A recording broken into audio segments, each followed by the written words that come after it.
जय हिंद दोस्तों, आशा करता हूं कि आप सब लोग बेहतर होंगे। मेरा नाम है पंकज शर्मा और मैं स्वागत करता हूं आप सभी का एसएस एकेडमी की इस ऑनलाइन करंट अफेयर की क्लास में।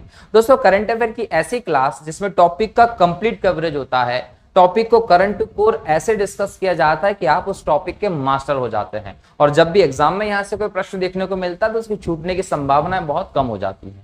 आज के लेक्चर में भी हम ऐसा ही detailed current to core discussion करने वाले हैं, लेकिन सबसे पहले हम देखते हैं कि वो कौन कौन से मुद्दे हाल ही में चर्चा में रहे जो आपके सामने एग्जाम में प्रश्न के तौर पर आ सकते हैं। क्लियर? तो आज का आपका जो पहला मुद्दा है वो है एमपॉक्स। एमपॉक्स अब वैश्विक स्वास्थ्य आपातकाल नहीं होगा, ऐसा घोषणा है डब्ल्यूएचओ की। तो हम लोग एमपॉक्स के बारे में डिटेल में बात करेंगे, जिससे पहले मंकी पॉक्स कहा जाता था। डब्ल्यूएचओ के बारे में देखेंगे, विश्व स्वास्थ्य दिवस के बारे में देखेंगे और साथ ही साथ चर्चा करेंगे चेचक की।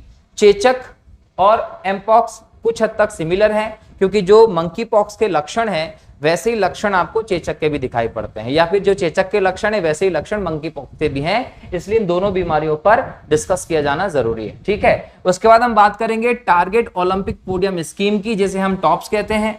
2014 में शुरू की गई स्कीम है, खेलों की दृष्टि से महत्वपूर्ण स्कीम है। ओलंपिक पैरा ओलंपिक में भाग लेने वाले खिलाड़ियों के बेहतर प्रदर्शन के लिए यह स्कीम शुरू की गई थी, जिसे 2018 में कुछ बदलाव किए गए। तो हाल ही में चर्चा में क्यों रही, इस पर बात करते हुए इसके बारे में कुछ इंपॉर्टेंट पॉइंट्स को देखेंगे। फिर हम बात करेंगे आगामी ओलंपिक कार्यक्रम की, क्योंकि टॉप्स का संबंध ओलंपिक से है और इसमें जो खिलाड़ी होंगे वो ओलंपिक्स में बेहतर प्रदर्शन कर, इसलिए शुरू भी की गई है। तो ओलंपिक कार्यक्रमों के बारे में भी देखना होगा कि अगले जो ओलंपिक कार्यक्रम होंगे, भले वो शीतकालीन हो या ग्रीष्मकालीन हो, वो कौन कौन से देश में कब कब होंगे। ठीक है, फिर हम बात करेंगे पुरुषों की विश्व मुक्केबाजी चैंपियनशिप की, जो हाल ही में ताशकंद में हुई है और भारत के खिलाड़ियों ने इसमें पदक भी जीता है। और चर्चा में क्यों रहे, क्योंकि प्रधानमंत्री जी ने इनको बधाइयां दी हैं। तो हम यहां पर इस मुक्केबाजी में जीते खिलाड़ियों के बारे में बात करेंगे। फिर बात करेंगे ताशकंद की। जब ताशकंद की बात करते हैं तो एक तो लाल बहादुर शास्त्री जी और दूसरी बात करेंगे ताशकंद समझौते की। तो यहाँ पर ताशकंद समझौता भी और लाल बहादुर शास्त्री जी का यहाँ पर रोल भी हम लोग देखेंगे कि क्या व्यवस्था थी। और अंत में बात करेंगे आईएसएसएफ विश्व कप की, जो हाल ही में बाकू में हुआ है। तो इसके बारे में कुछ पॉइंट्स देखे जाएंगे। ठीक है, तो तैयार रहिए दोस्तों, कॉपी पेन लेकर। अच्छा डिस्कशन होने वाला है, जिसमें हम लोग एक एक करके सभी बिंदुओं पर डिटेल में करंट को डिस्कशन करेंगे। ठीक है, पहला टॉपिक है आपका एमपॉक्स। क्या बोला गया है? अब वैश्विक स्वास्थ्य आपातकाल नहीं होगा। किसने कहा है? डब्ल्यूएचओ ने। क्लियर? अब सबसे पहले किसके बारे में बात कर ली जाए? डब्ल्यूएचओ के बारे में। डब्ल्यूएचओ अर्थात वर्ल्ड हेल्थ ऑर्गेनाइजेशन, विश्व स्वास्थ्य संगठन। स्थापना हुई थी कब? 7 अप्रैल 1948 को। मुख्यालय कहां है? जिनेवा में है इसका। जिनेवा कहां है? तो स्विट्जरलैंड। तो स्विट्जरलैंड के जिनेवा में इसका मुख्यालय है। लगभग 194 देश इसके सदस्य हैं। भारत भी इंपॉर्टेंट सदस्य है, याद रखिएगा। और जो डब्ल्यूएचओ है ये एक अंतर सरकारी संगठन है, जो विभिन्न देशों के जो मंत्रालय हैं, जो सरकार है, उनके साथ काम करता है। और सरकारों के कौन से दोस्तों? स्वास्थ्य मंत्री जो हैं वो इसमें इंपॉर्टेंट भूमिका निभाते हैं। इसका लक्ष्य है वैश्विक स्तर पर स्वास्थ्य की स्थिति में बदलाव लाना, हर एक व्यक्ति तक स्वास्थ्य को कहीं ना कहीं पहुंचाना है, बेहतर स्वास्थ्य को। ये इसका मेन टारगेट है। 194 देश इसके सदस्य हैं और सब एक साथ मिलकर काम करते हैं। अब चूंकि ये संगठन 7 अप्रैल 1948 को बना था और यूनाइटेड नेशंस की एक इंपॉर्टेंट एजेंसी के तौर पर काम करता है, तो इसका स्थापना दिवस जो है वो हर साल विश्व स्वास्थ्य दिवस के तौर पर मनाया जाता है। क्लियर? और इस दिन स्वास्थ्य को लेकर, बेहतर स्वास्थ्य को लेकर जागरूकता फैलाने का काम किया जाता है। और वो जागरूकता का काम जो होता है वो हर साल एक नई थीम के साथ किया जाता है। 2023 में इसकी थीम रखी गई थी हेल्थ फॉर ऑल। तो इस थीम के साथ ये दिवस इस बार सेलिब्रेट किया गया था, है ना। आप लोगों ने भी सोशल मीडिया के अलग अलग प्लेटफॉर्म्स पर, न्यूज चैनल्स पे, सब जगह पर इसको लेकर चीजें देखी होंगी। तो ये हमने बात की किसको लेकर दोस्तों? डब्ल्यूएचओ के बारे में, जहां से आपको मेनली क्वेश्चन देखने को मिल सकता है। ठीक है, चलिए, तो ये बात हुई डब्ल्यूएचओ की। अब बात करते हैं किसकी? एमपॉक्स की। एमपॉक्स को हम पहले मंकी पॉक्स के नाम से भी जानते थे, लेकिन फरवरी 2023 में ही फरवरी 2023 में ही डब्ल्यूएचओ ने घोषणा की थी और उस घोषणा के बाद से कहा था कि इसको मंकी पॉक्स मत कहिए, इसको एमपॉक्स कहिए, इसके प्रभाव को देखते हुए। ठीक है, अगर इस बीमारी के नाम की बात करें दोस्तों तो 1958 में जब इस पर शोध किया जा रहा था तो शोध के दौरान सबसे पहले ये बंदरों में देखी गई थी। और बंदरों में किस रूप में देखी गई थी? चेचक के जैसे लक्षण, चेचक के जैसे लक्षण जो है वो दिखाई दिए थे। तब जाकर इस बीमारी को नाम का दे दिया था, मंकी पॉक्स नाम दे दिया था।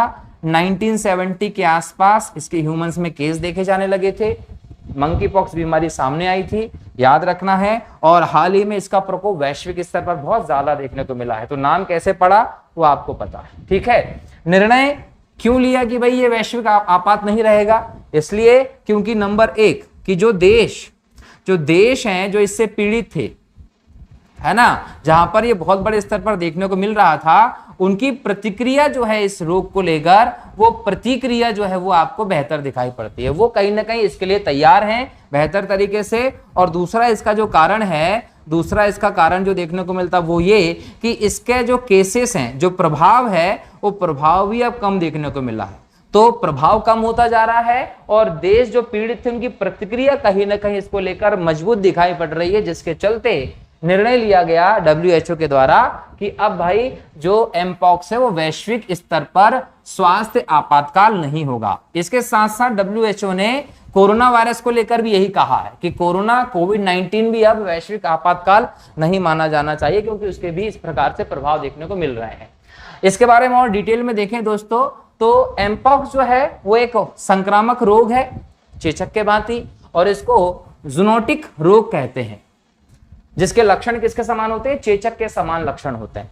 जूनोटिक रोग किसको कहते हैं? ऐसे रोग जो पशुओं से मनुष्यों में फैलते हैं, जिनका जो संक्रमण होता है वो पशुओं से मनुष्यों में होता है, ऐसे रोगों को जूनोटिक रोग कहते हैं। एमपीपीएससी यूपीएससी की प्रीलिम जब देते हो या आप मेंस देते हो, उसमें मेंस में 3 नंबर के जो प्रश्न हो सकते हैं उसमें आ सकता है जूनोटिक रोग किसे कहते हैं। तो आप सिंपल इसको लिख सकते हैं कि भाई ऐसे रोग हैं जो पशुओं से मनुष्यों में होते हैं। ये जीवाणुओं के द्वारा, विषाणुओं के द्वारा, परजीवियों के द्वारा भी फैलते हैं। इन सभी को आप जूनोटिक रोग कहते हैं। इसके अंतर्गत आप HIV एड्स को लेते हैं, इबोला हो, मलेरिया हो, रेबीज हो या कोरोना वायरस हो, ये सभी के सभी जूनोटिक संक्रमण के कारण होने वाले रोग थे। ध्यान रखना है, एग्जाम में ये भी क्वेश्चन आ सकता है। क्लियर? अगर बात करें कि चेचक के समान लक्षण, तो मंकी पॉक्स के लक्षण क्या है दोस्तों? लक्षण है त्वचा पर दाने निकल जाना। जब आप चेचक को देखते हैं तो आपकी त्वचा पर व्हाइट व्हाइट, काले काले, लाल लाल से दाने निकल जाते हैं। तो दाने आना, बुखार, अस्वस्थता, खाना खाने का मन नहीं करेगा, बिल्कुल सुस्त सुस्ते रहने लगोगे, बहुत तेज सिर दर्द होता है। तो ये तो इसके लक्षण हैं। इसके अलावा चेचक से इसके भिन्न होने की एक स्थिति देखने को मिलती है कि चेचक से भिन्न कैसा है? तो लसिका ग्रंथि जो होती है उस ग्रंथि का आकार बढ़ जाता है। लसिका जो ग्रंथियां हैं वो शरीर में सभी जगह मिलती हैं, मटर के दाने जैसी गोल मिलती हैं। जब आपको मंकी पॉक्स होता है तो ये गोल मटर के दाने जैसी जो ग्रंथियां वो बड़ी होने लगती हैं। ये ग्रंथियां पूरे शरीर में एक चेन के भांति श्रृंखला में मिलती हैं, याद रखिएगा। तो लसिका ग्रंथि जो होती हैं उनका आकार इसमें बढ़ने लगता है। ठीक है, और इसको नाम मंकी पॉक्स क्यों दिया? क्योंकि मंकी पॉक्स वायरस है ना, मंकी में दिखी थी इसलिए मंकी पॉक्स नाम दिया, लेकिन कारण क्या है इसका? मंकी पॉक्स वायरस है। और मंकी पॉक्स वायरस पॉक्स विरिडे परिवार का वायरस है। ऑर्थोपॉक्स जिनस वायरस भी इसको कहते हैं, याद रखिएगा। तो ये इसके कारण भी रहे, इसके लक्षण भी रहे, और इसका प्रकार क्या है, प्रकृति क्या है, वो भी रही। तो यहां से आपके एग्जाम में क्वेश्चन देखने को मिल सकते हैं। पिछले 1.5-2 सालों में मंकी पॉक्स बहुत चर्चा में रहा है, तो मैं समझता हूं कि अनिवार्य रूप से यहां से क्वेश्चन जरूर आ सकता है आपके एग्जाम में, तो इसको अच्छे से याद कर लीजिएगा। अगला देखिए इसमें दोस्तों कि समय, इसके लक्षण दिखने का समय है 7 से 14 दिन। मतलब अगर किसी को मंकी पॉक्स हुआ होगा तो उसको 7 से 14 दिनों में उसके लक्षण देखने को मिल जाएंगे। कभी कभी इससे देरी भी हो जाती है, लेकिन इतने दिनों में नॉर्मली देखने को मिलता है। मृत्यु दर की अगर बात करें दोस्तों तो इसमें मृत्यु दर जो है वो 10 में से 1 की मृत्यु होती है। लेकिन जो ज्यादा मृत्यु देखने को मिलती है वो कम उम्र के जो बच्चे होते हैं, कम उम्र के जो लोग होते हैं, उनमें ज्यादा मृत्यु होने की संभावना होती है। इसका विस्तार अब तक 111 देशों में हो गया है। लगभग 87,000 के आसपास लोग इसे संक्रमित हो गए हैं और 140 के आसपास मृत्यु हो गई है मंकी पॉक्स के कारण। उपचार की बात करें तो कोई टीका नहीं है, कोई टीका उपलब्ध नहीं है, लेकिन जो चेचक का इलाज है और चेचक के इलाज में जो चीजें, जो दवाइयां, जो टीका प्रयोग किया जाता है वही मंकी पॉक्स के लिए भी प्रयोग किया जाता है। विश्व स्वास्थ्य संगठन ने यही घोषित किया था, तो उसके तहत जो जो संक्रमित हुए उनका इलाज भी चल रहा है। लेकिन अगर इसके संक्रमण की बात करें दोस्तों, एमपॉक्स का संक्रमण कैसे होता है, तो मैंने इसको कहा कि ये पशुओं से, विषाणुओं से, जीवाणुओं से, परजीवियों से जो मनुष्य में बीमारी होती है, जूनोटिक, वैसी बीमारी है। तो इसका जो प्रसार है वो सबसे पहले किससे हुआ है? पशुओं से। पशुओं से हुआ। इसमें कृदंक जो होते हैं, कृदंक जो होते हैं, जिनमें आप चूहों को ले सकते हैं, वानर को ले सकते हैं, बंदर इसमें शामिल होते हैं, इसमें आप खरगोश को शामिल करते हैं, इसमें आप गिलहरी को शामिल करते हैं। ऐसे जो जीव है ना, इनसे इसका विस्तार सबसे पहले होता है, बराबर। और प्रसार कैसे होगा? या तो ऐसे जीवों के घाव के संपर्क में आ गए आप, जो घाव से श्लेष्म निकलता है, एक प्रकार का कीचड़ सा, एक मवासा निकलता है, उसके संपर्क में आ जाएं आप, या फिर आप उन जानवरों की श्वसन प्रक्रिया के संपर्क में आ जाते हैं, तो आपको ये रोग जो होता है वो पशुओं से हो जाता है, ये ध्यान रखिएगा। तो पशुओं से मानव में संचार का जो है वो यही कारण रहे हैं, ध्यान रखना है, ठीक है। चलिए नेक्स्ट हम बात करते हैं दोस्तों चेचक की। अगर चेचक की बात की जाए तो चेचक एक संक्रामक रोग है। ये वेरियोला वायरस से होता है, जो कि मंकी पॉक्स जैसा ही वायरस है। प्रसार कैसे होता है इसका? संपर्क में आ जाइए, ऐसे व्यक्ति जिसको चेचक हुआ है आप उसके संपर्क में आएंगे तो हो सकता है। चेचक से संक्रमित व्यक्ति अगर छींकता है, खांसता है, और आप जब छींकते खांसते हैं तो आपके मुंह से थूक जो होता है, लार जो होती है, उसके कुछ कण, ड्रॉपलेट्स जो होते हैं वो बाहर निकलते हैं। तो ऐसा कोई व्यक्ति जो चेचक से पीड़ित है, उसके छींकने और खांसने के दौरान आप उसके संपर्क में अगर आ गए तो उसकी बीमारी आपको लग सकती है। इसलिए कहा जाता है दोस्तों, जब भी छींका जाए, खांसा जाए, विशेष तौर पर सार्वजनिक जगह पर, तो आपके पास रुमाल जरूर होना चाहिए। मुंह पर आप रुमाल रखकर ही खांसे या छींके, ताकि आपको अगर कोई इन्फेक्शन है तो वो दूसरों तक ना पहुंचे, क्योंकि साधारणतः इन्फेक्शन ऐसे जल्दी पहुंचता है। क्लियर। इसके अलावा इसकी इलाज की बात करें तो टीके का खोज की गई किसने? एडवर्ड जेनर ने 1796 में, और 1980 में WHO ने वैश्विक स्तर पर एक बड़े चेचक उन्मूलन कार्यक्रम के तहत चेचक के उन्मूलन की घोषणा भी कर दी थी। तो 1980 में कहीं ना कहीं चेचक उन्मूलन की घोषणा हो गई, लेकिन चेचक ने कहा कि तुम मुझसे मुक्ति कैसे पाओगे? तो चेचक का भाई मंकी पॉक्स जो है वो आपके क्षेत्र में बड़े पैमाने पर आया और 111 देशों में फैलकर बड़े स्तर पर लोगों को प्रभावित किया। अगला टॉपिक है आपका टारगेट ओलंपिक पोडियम स्कीम, अर्थात टॉप्स। ओलंपिक चैंपियन और विश्व चैंपियन के रजत पदक विजेता, सिल्वर मेडल जीतने वाले तीरंदाज खिलाड़ी हैं। इनका नाम याद रख लीजिएगा, अतनु दास। तीरंदाज से संबंधित है, कभी कभी बोल देते हैं खिलाड़ी का नाम कौन से खेल से संबंधित है बताइए।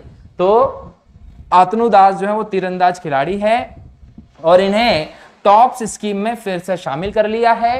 टॉप्स स्कीम जो है वो 2014 में शुरू की गई थी, जो कहीं ना कहीं ओलंपिक में, पैरा ओलंपिक में खिलाड़ियों के प्रदर्शन को बेहतर करने के लिए, उनकी सहायता के लिए शुरू की गई थी।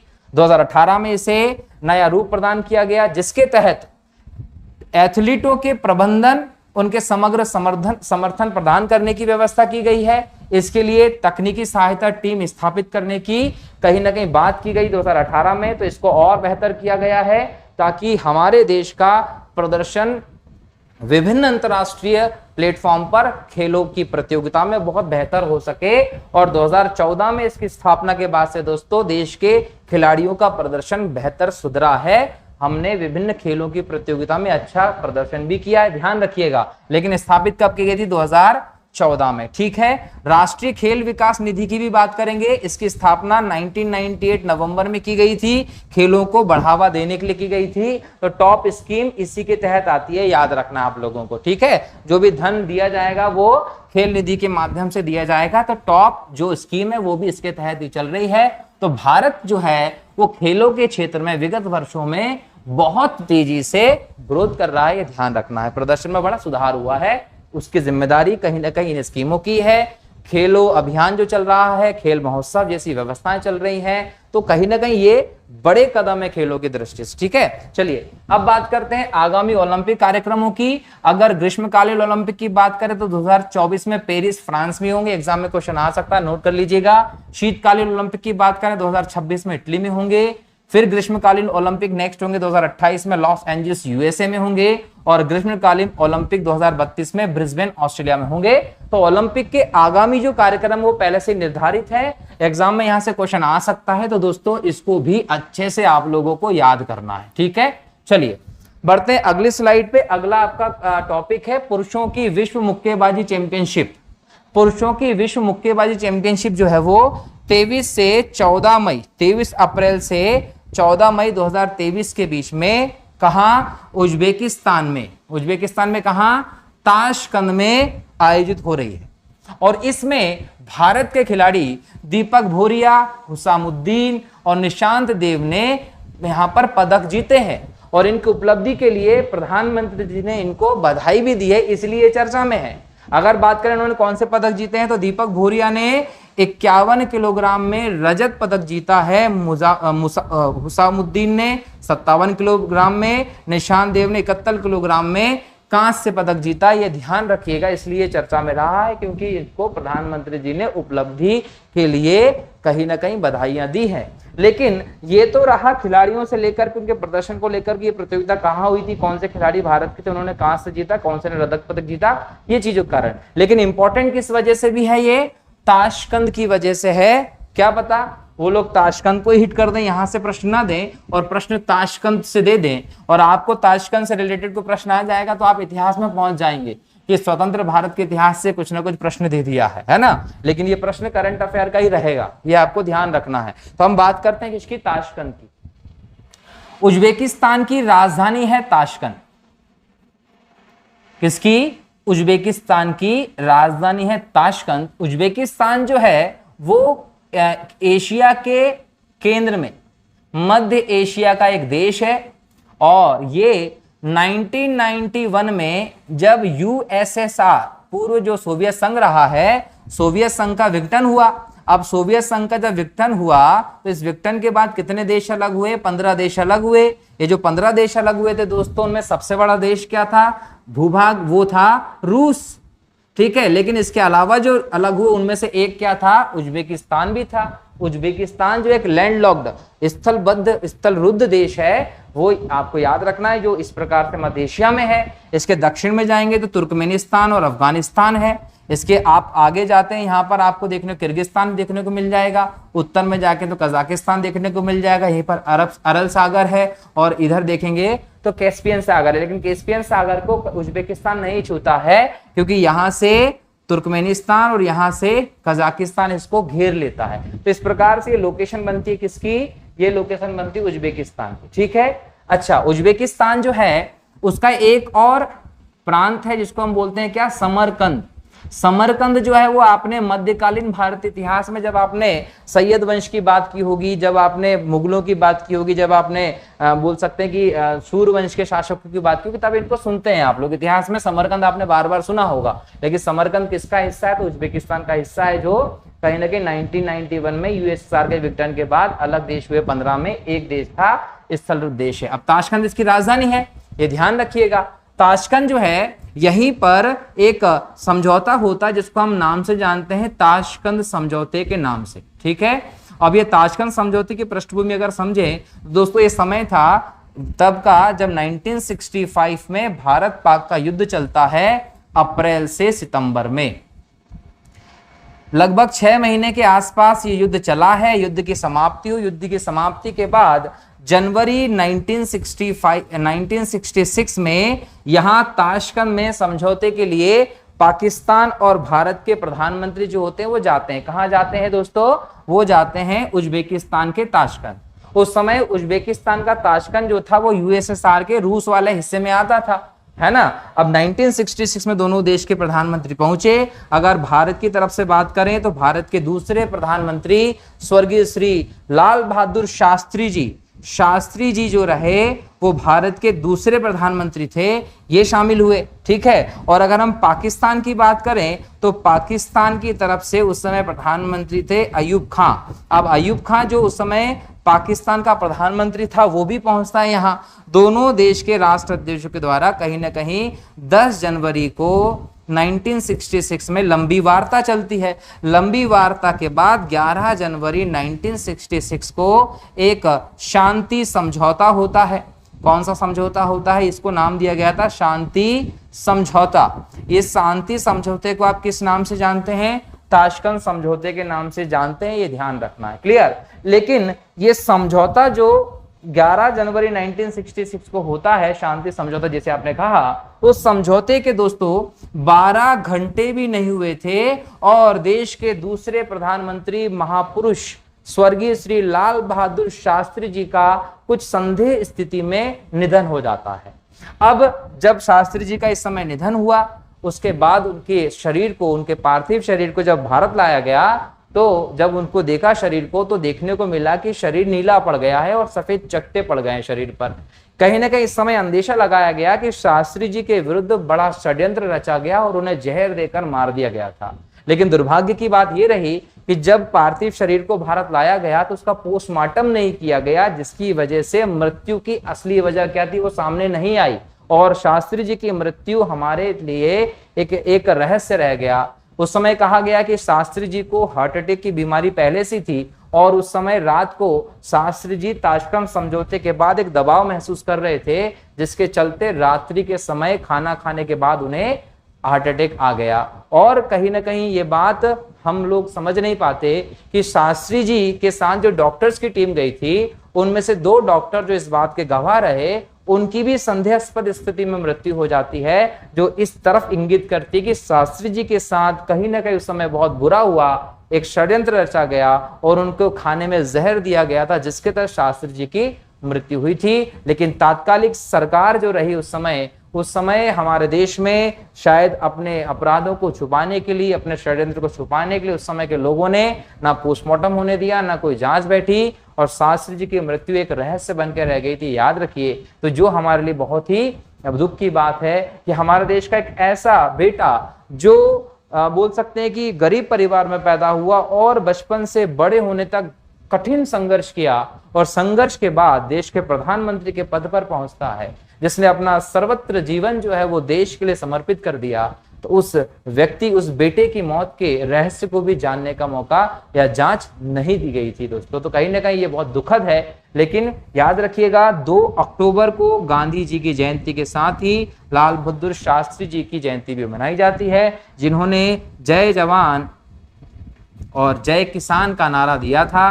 क्लियर दोस्तों? तो ये आप लोगों को ध्यान रखना है ताशकंद समझौते को लेकर स्थिति। ठीक है, शास्त्री जी जो थे वो लगभग 18 महीने के आसपास देश के प्रधानमंत्री रहते हैं। जून 1964 में प्रधानमंत्री के पद पर रहते हैं। बहुत ज्यादा काम करते थे, वर्क का दबाव भी बढ़ गया था। इस बात को लेकर लोगों ने यही कहा कि उन्हें अटैक आ गया था, लेकिन जो सत्य प्रतीत नहीं होता है। ठीक, चलिए अब बात करते हैं दोस्तों ISSF विश्व कप बाकू की। सरबजोत सिंह और TS दिव्या ने, अजरबैजान की राजधानी है बाकू, यहां पर ISF विश्व कप हो रहा था। इसकी 10 मीटर एयर पिस्टल मिश्रित में स्वर्ण पदक जीता है। तो इन्होंने स्वर्ण पदक जीता, याद रखिएगा। अब बात करते हैं किसकी? बाकू की। तो बाकू क्या है? अजरबैजान की राजधानी है। अजरबैजान भी 1991 में USSR के पतन के बाद जो 15 देश बने थे उनमें से एक देश है। याद रखना है। ISSF की बात करें, इसका पूरा नाम है international shooting sport federation, exam में पूछता है। इसकी स्थापना की गई थी 1907 को और जर्मनी में इसका मुख्यालय है, ये भी आपको ध्यान रखना है। और ये ओलंपिक शूटिंग इवेंट जो होते हैं उसके द्वारा शासित है। वैश्विक स्तर पर जो निशानेबाजी की खेल प्रतियोगिताएं होती है उसकी देखरेख जो है वो ISSF ही करता है। और ये जो बाकू में प्रतियोगिता हुई इसका भी कहीं ना कहीं इसके अंतर्गत किया गया, इसलिए इसको ISSF विश्व कप कहा जाता है। क्लियर दोस्तों? तो ये आप लोगों को ध्यान रखना है। ठीक है, किसके बारे में? ISF के बारे में। ये इंपॉर्टेंट सूचना थी। तो आज के इस करंट अफेयर के लेक्चर में हम लोगों ने कई सारे इंपॉर्टेंट टॉपिक्स को देखा जहां से मुझे लगता है एग्जाम में क्वेश्चन जरूर आएंगे। उम्मीद करता हूं कि आप लोगों ने इन सभी टॉपिक्स को नोट कर लिया होगा दोस्तों। ठीक है, अगले लेक्चर में फिर ऐसे ही इंपॉर्टेंट टॉपिक के साथ करंट को डिस्कशन लेके आऊंगा। क्लियर दोस्तों, और आपसे आशा करता हूं कि आप शेयर, लाइक, कमेंट जरूर करेंगे। जिन्होंने चैनल को सब्सक्राइब नहीं किया है वो सब्सक्राइब भी कीजिए और अपने फ्रेंड्स को भी चैनल सब्सक्राइब करने को कहिए, क्योंकि कहीं ना कहीं एक अच्छा हमें डेटा तैयार करने में आप मोटिवेशन इसी प्रकार से देते हैं। क्लियर, तो मिलता हूं अगले लेक्चर में नए टॉपिक के साथ। तब तक के लिए बहुत बहुत शुक्रिया। जय हिंद, जय भारत, वंदे मातरम।